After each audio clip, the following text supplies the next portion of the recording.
नमस्कार, मैं हूं राजेश कुमार। वक्त बिहार प्राइम का है। चुनावी सरगर्मियों के बीच बिहार के बक्सर में दलित महिला से गैंगरेप और पीड़िता के 5 साल के बेटे की हत्या के बाद सूबे की सियासत गर्मा गई। जहां एक तरफ विपक्ष राज्य सरकार पर निशाना साध रहा है, वहीं दूसरी तरफ सत्ता पक्ष अपना बचाव कर रही है।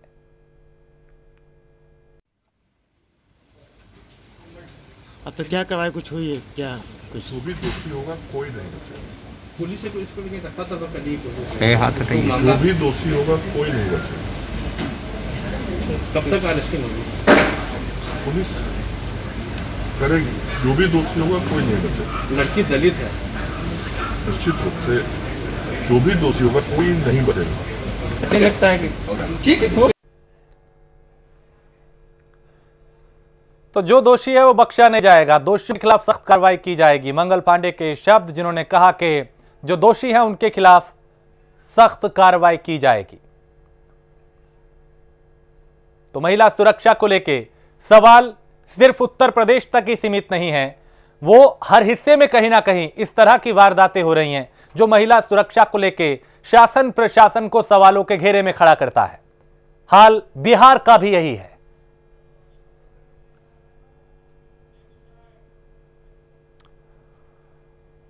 और पूर्व सांसद शत्रुघ्न प्रसाद सिंह ने मुख्य निर्वाचन आयुक्त दिल्ली एवं मुख्य निर्वाचन आयुक्त पटना को मेल के जरिए सूचित किया है कि विधान परिषद और विधानसभा निर्वाचन की तैयारी, प्रशिक्षण, मतदान केंद्रों का आवंटन, सुरक्षा कर्मियों के आवास के बावजूद बिहार विद्यालय परीक्षा समिति और विश्वविद्यालयों ने 10 नवंबर को परीक्षाएं आयोजित करने की तिथि घोषित कर दी है, बाधित हो रही है। इसके लिए निर्वाचन आयोग से भी कोई सहमति नहीं गई, जबकि सभी अधिकांश शिक्षक एवं कर्मी मतदान प्रक्रिया में आपके आदेश पर प्रतिनियोजित किए गए हैं।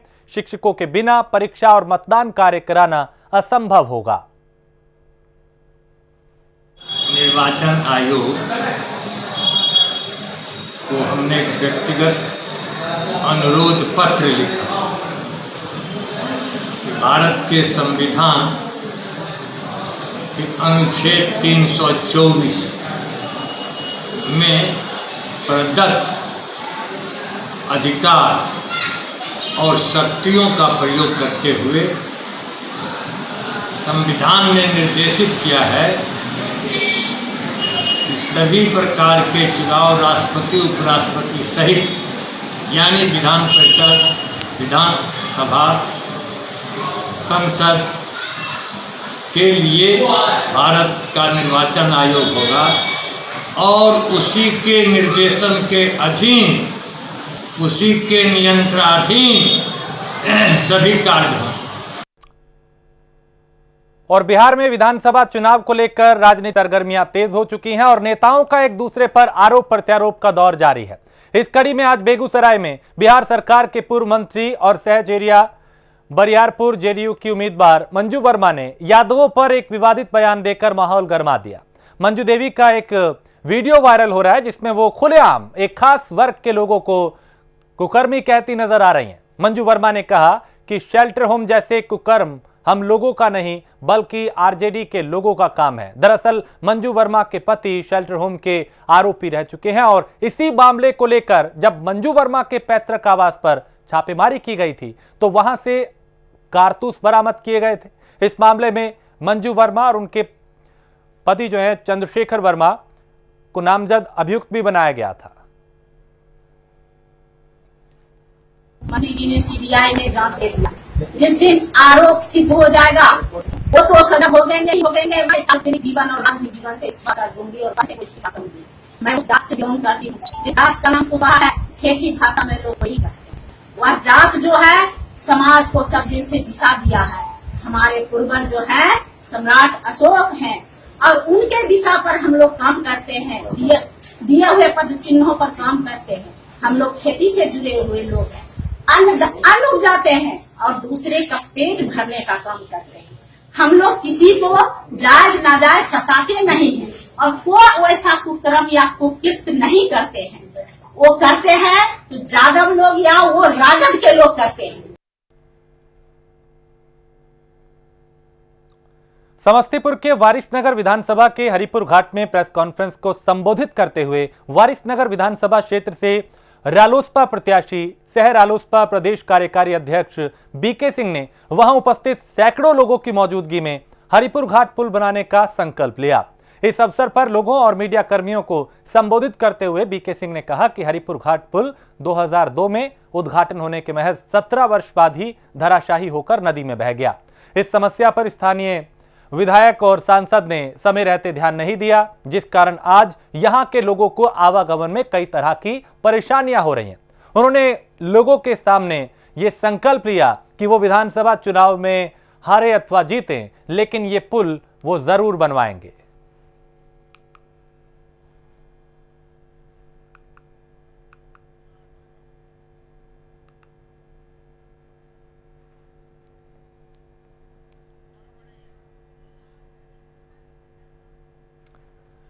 और पटना जिले में 28 अक्टूबर और 3 नवंबर को होने वाले विधानसभा चुनाव में ज्यादा से ज्यादा मतदान होने के लिए जिला प्रशासन ने जागरूकता कार्यक्रम चलाया। गांधी मैदान से साइकिल और मोटरसाइकिल से रैली निकाली गई। वहीं पटना के डीएम ने बताया कि ज्यादा से ज्यादा लोगों के घरों तक मतदान के लिए लोग जो है वो निकलें ताकि ज्यादा संख्या में मतदान हो, ऐसा प्रचार किया जा रहा है। वहीं दुर्गा पूजा में जिला प्रशासन द्वारा जारी गाइडलाइन को पालन करने, पंडाल और मूर्ति नहीं बिठाने के साथ साथ भीड़ भाड़ वाली जगह पे इकट्ठा ना होने के लिए कहा गया, यानी भीड़ इकट्ठी ना हो। जबकि चुनावी सभाओं पर यह बताया गया कि जो कोरोना प्रभावित क्षेत्र नहीं है वहां पर सभा की जा सकती है, लेकिन 200 से ज्यादा की संख्या नहीं होनी चाहिए।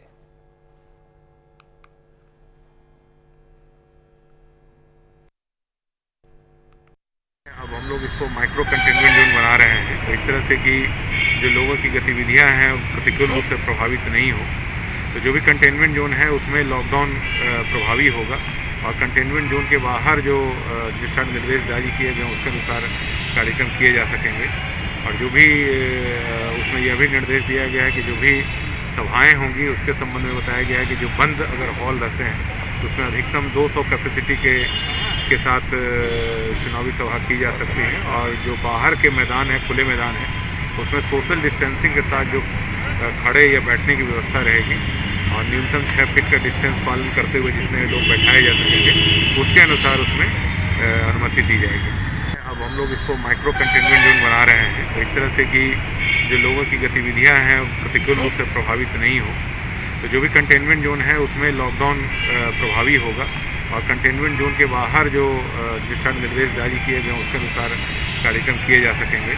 और जो भी उसमें यह भी निर्देश दिया गया है कि जो भी सभाएं होंगी उसके संबंध में बताया गया है कि जो बंद अगर हॉल रहते हैं तो उसमें अधिकतम 200 कैपेसिटी के साथ चुनावी सभा की जा सकती है। और जो बाहर के मैदान है, खुले मैदान है, उसमें सोशल डिस्टेंसिंग के साथ जो खड़े या बैठने की व्यवस्था रहेगी और न्यूनतम 6 फीट का डिस्टेंस पालन करते हुए जितने लोग बैठाए जा सकेंगे उसके अनुसार उसमें अनुमति दी जाएगी। तो बेरोजगारी चरम पर है और युवक युवतियां नौकरी की तलाश में भटकते हुए नजर आ रहे हैं। इस बीच बेरोजगार युवा और युवतियों के लिए खुशी की खबर सामने आई। अब युवा युवतियों को प्रगति बाल विकास संस्थान में योग्यता के आधार पर नौकरी दी जाएगी। इस कड़ी में प्रगति बाल विकास संस्थान के कार्यालय में दर्जनों महिलाओं की परीक्षा ली गई। प्रगति बाल विकास संस्थान के संस्था हेड ने बताया कि वर्तमान समय में बेरोजगारी चरम पर है, इसी को ध्यान में रखते हुए महिलाओं की परीक्षा ली गई है। इस परीक्षा में पास करने वाली महिलाओं को संस्था में काम करने का अवसर प्राप्त होगा। उन्होंने ये भी बताया कि इस संस्था का मुख्य उद्देश्य ग्रामीण क्षेत्रों में शिक्षा को बढ़ावा देना है, गरीब बच्चों को शिक्षित करना है।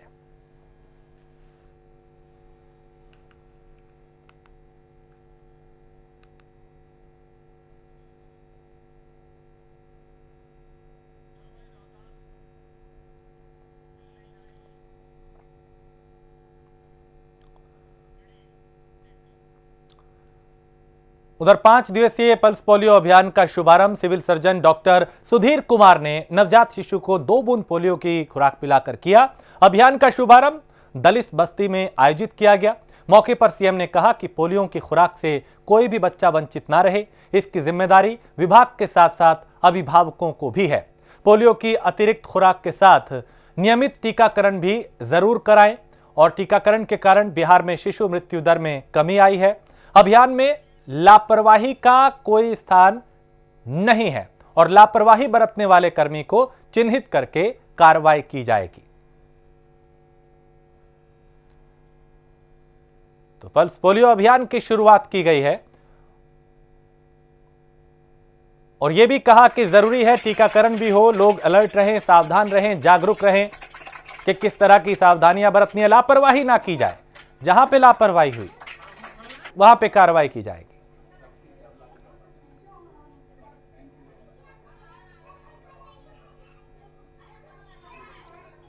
डॉक्टर सुधीर कुमार ने इस अभियान की शुरुआत की और नवजात शिशु को पोलियो की दवा पिलाकर इसकी शुरुआत की और आगे यह अभियान 5 दिन तक चलने की पूरी संभावना। 5 दिवसीय अभियान है जिसमें डोर टू डोर जाने की भी तैयारी है और लोगों से भी अपील की जा रही है कि वो जरूर पोलियो की दवा बच्चों को जरूर वक्त पे पिलवाएं।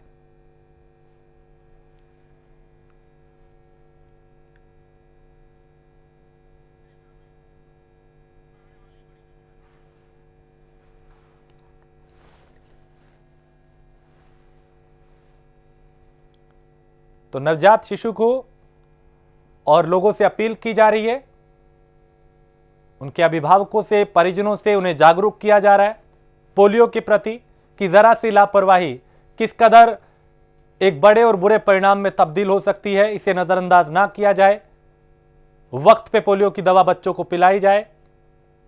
तो ऐसे में जरूरी है कि खुद भी जागरूक रहें, दूसरों को भी करें। वो लोग जो शिक्षित नहीं हैं, वो लोग जिन तक जागरूकता की कमी है, ऐसे अभियान चलाने की भी जरूरत है ताकि एक भी बच्चा ना छूटे, कोई भी पोलियो का शिकार ना हो। तो रोहतास में इस अभियान की शुरुआत की गई, बिहार का रोहतास, जहां पल्स पोलियो अभियान का शुभारंभ डॉक्टर सुधीर कुमार ने किया।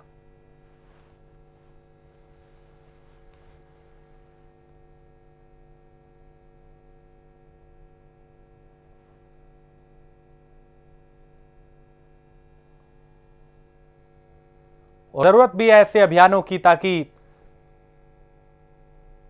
कहीं पे भी किसी भी तरह की कोई लापरवाही ना हो, वक्त रहते पोलियो की दवा बच्चों को पिलाई जाए ताकि इसका रिजल्ट जो है वो शून्य हो, एक भी बच्चा इससे प्रभावित ना हो। और इसी टारगेट को ध्यान में रखते हुए इस 5 दिवसीय अभियान की शुरुआत की गई है डॉक्टर सुधीर कुमार द्वारा। और नवजात शिशुओं को यहां पे पोलियो की 2 बूंद पिला के इस अभियान की शुरुआत की गई। और डॉक्टर राम मनोहर लोहिया के पुण्यतिथि के अवसर पर मुख्यमंत्री नीतीश कुमार ने उनके चित्र पर माल्यार्पण करते हुए उन्हें नमन किया और उन्हें याद किया, उन्हें श्रद्धांजलि अर्पित की। सीएम नीतीश कुमार तस्वीरों में नजर आते हुए, जिन्होंने राम मनोहर लोहिया के जो चित्र अर्पित किए, उन्हें नमन किया, उन्हें श्रद्धांजलि दी।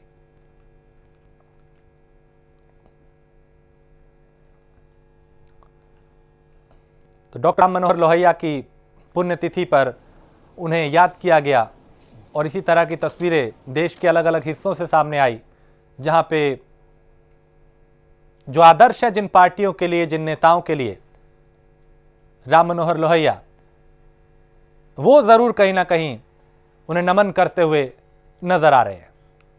तो मुख्यमंत्री नीतीश कुमार ने उनके चित्र पे माल्यार्पण किया, पुष्प अर्पित किए, उन्हें याद किया, उन्हें नमन किया।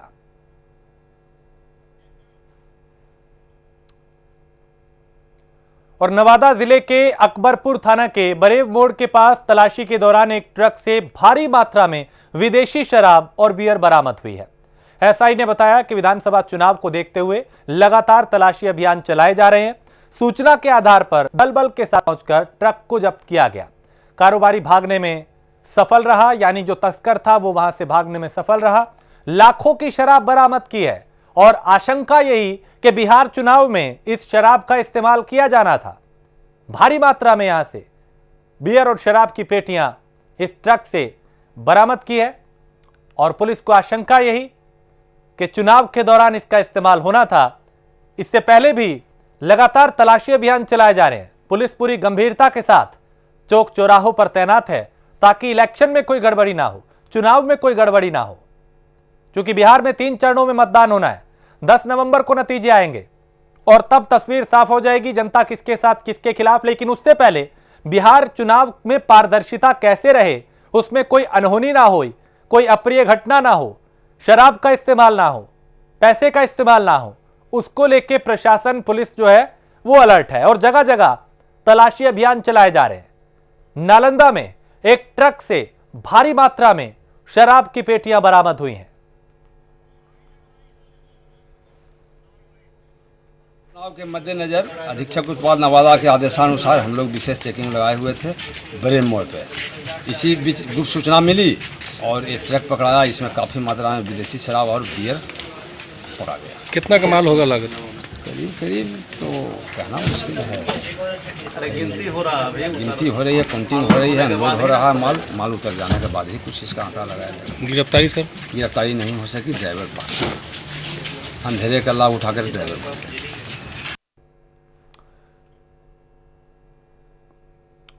उधर भागलपुर में ट्रैक्टर पर सीमेंट लोड करने के विवाद को लेकर 2 पक्षों में मारपीट हो गई। हालांकि दोनों पक्षों ने एक दूसरे पर गोलीबारी करने का आरोप लगाया है। इस मारपीट में लाठी डंडे भी चले जिसमें 2 लोग जख्मी हुए।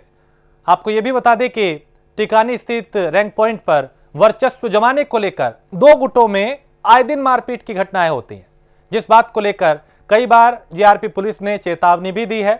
पहले भी गोलीबारी को लेकर शिकायत की गई है और रैंक पॉइंट पर अपना वर्चस्व जमाने को लेकर 2 दबंग इस तरह की घटना को अंजाम देते आ रहे हैं।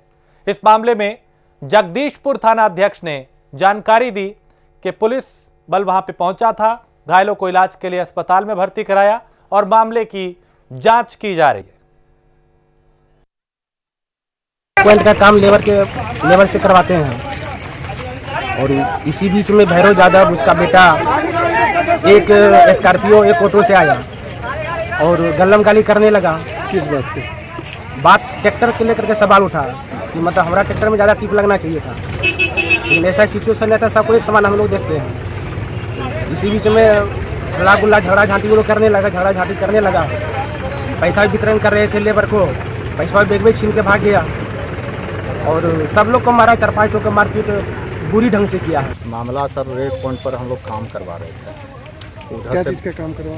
रेक पॉइंट का सीमेंट का काम करवा रहे थे सर हम लोग वहाँ पर। भैरव यादव उधर से आया, यादव आया उधर से हथियार लेकर आके सीना को धमकी देने लगा, मार बोलेगा उसको गोली मार देंगे।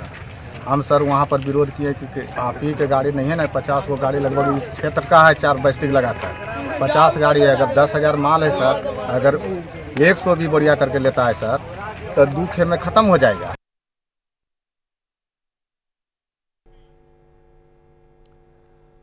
और बिहार में बनते बिगड़ते राजनीतिक समीकरण के बीच अब वैश्य समाज ने भी राजनीतिक दलों को रंग दिखाना शुरू कर दिया। वैश्य समाज के लोग अब मतदाता के रूप में राजनीतिक दलों की कठपुतली बनने की जगह राजनीतिक भागीदारी में अपनी मजबूती उपस्थित कराना चाहते हैं और हर बार की तरह इस बार भी टिकट बंटवारे में अपनी उपेक्षा से नाराज होकर वैश्य समाज ने अपनी ताकत का एहसास दिलाने के लिए चुनावी दंगल में अपने उम्मीदवार को उतारने का फैसला किया। हम साहेबपुर कमाल विधानसभा क्षेत्र उम्मीदवार देंगे। अभी तत्काल परिस्थिति वो पनटेगी तो वो भी हम चलिया बरियारपुर और साहेबपुर कमाल में भी उम्मीदवार हमने लगातार राष्ट्रीय स्वयंसेवक के बाल स्वयंसेवक से अभी तक स्वयंसेवक हैं। भारतीय जनता पार्टी के भी हम कार्यकर्ता रहे, जिला मंडल प्रदेश में, और सब जगह हम काम किए, बहुत संभाले और भारतीय जनता पार्टी को अपनी माँ समझा और उसके लिए अपना पूरी ज़िंदगी, जवानी और जर जमीन सब लगा दिया, झोंक दिया। लेकिन वो ऐसा सौतेलापन मेरे साथ किया गया और वैश्य समाज के ही साथ किया गया। जैसा कि हमारे भाई बताए कि बेगूसराय जिले के अंदर वैश्यों की आबादी पूरे देश में, बिहार में वैश्य रीढ़ है समाज का।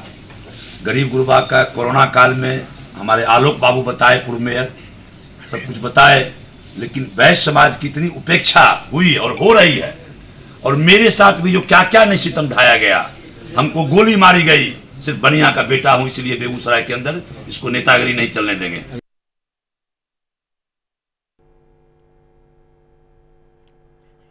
और रक्सौल में भारत नेपाल सीमा पर तैनात 47वीं वाहिनी सशस्त्र सीमा बल के जवानों ने 50 किलोग्राम चरस बरामद की है।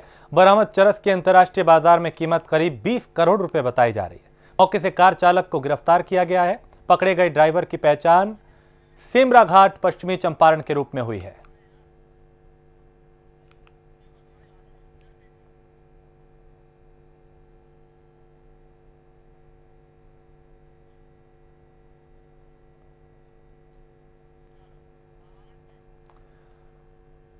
और नवादा में विधानसभा चुनाव को लेकर प्रशासनिक तैयारियां जारी हैं। स्वच्छ, निष्पक्ष और शांतिपूर्ण वातावरण में मतदान संपन्न कराने के लिए जिला प्रशासन पूरी तरह से अलर्ट है। साथ ही चुनाव में कोविड गाइडलाइन का पालन करने और कराने के लिए भी युद्ध स्तर पर कार्रवाई की जा रही है, ताकि कोरोना से बचा जा सके और चुनाव भी संपन्न कराया जा सके।